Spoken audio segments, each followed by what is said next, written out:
Have you ever been so lost in thought that the world around you feels like it's slipping away? You sit there, paralyzed by overthinking, trapped in a web of what ifs and should haves. If this resonates with you, I want to tell you something. Overthinking is like a rocking chair. It gives you something to do but takes you nowhere. Let me share with you a Zen story that changed the way I see the mind, and perhaps it can change yours too. Once there was a young man who came to a Zen master, desperate for answers. He said, "Master, my mind is like a storm. I cannot focus. I cannot find peace.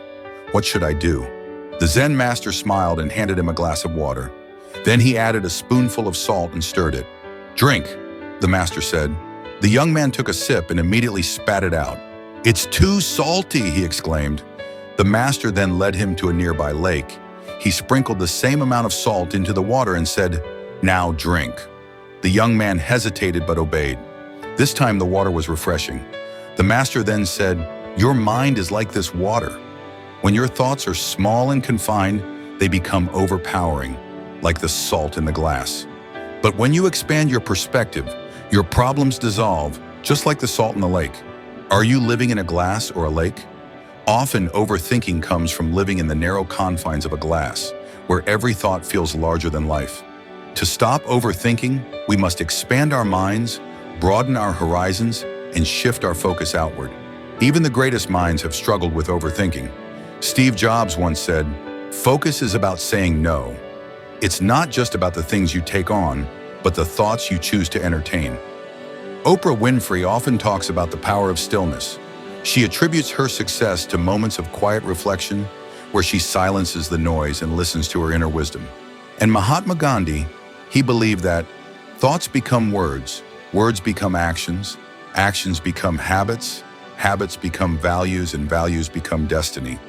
Overthinking, then, is not harmless. It shapes who we become.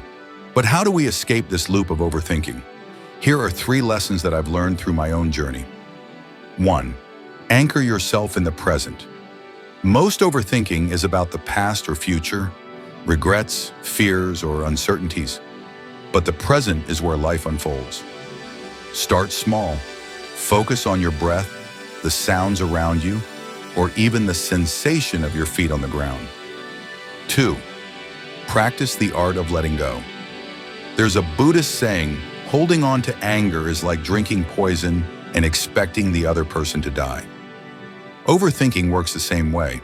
Learn to let go, not for others, but for your peace. 3. Expand your perspective. Remember the story of the glass in the lake. When you feel overwhelmed, ask yourself, is this problem really as big as it seems? Seek new perspectives by reading, traveling, or simply talking to someone you trust. Let me leave you with this thought. Your mind is a tool, not a tyrant. When you overthink, you give your thoughts too much power. But when you learn to quiet your mind, you'll find that peace is already within you. It has been there all along. As Lao Tzu said, "The journey of 1,000 miles begins with a single step." That step for you might be simply pausing this video and sitting in silence for a moment. Just breathe. Just be. If this video brought you clarity, even for a moment, consider sharing it with someone who needs to hear this. And if you'd like to continue this journey of mindfulness and self-discovery, subscribe to this channel. Together, let's create ripples of peace in this chaotic world. Remember, you are not your thoughts. You are the awareness behind them. Until next time, stay mindful, stay present.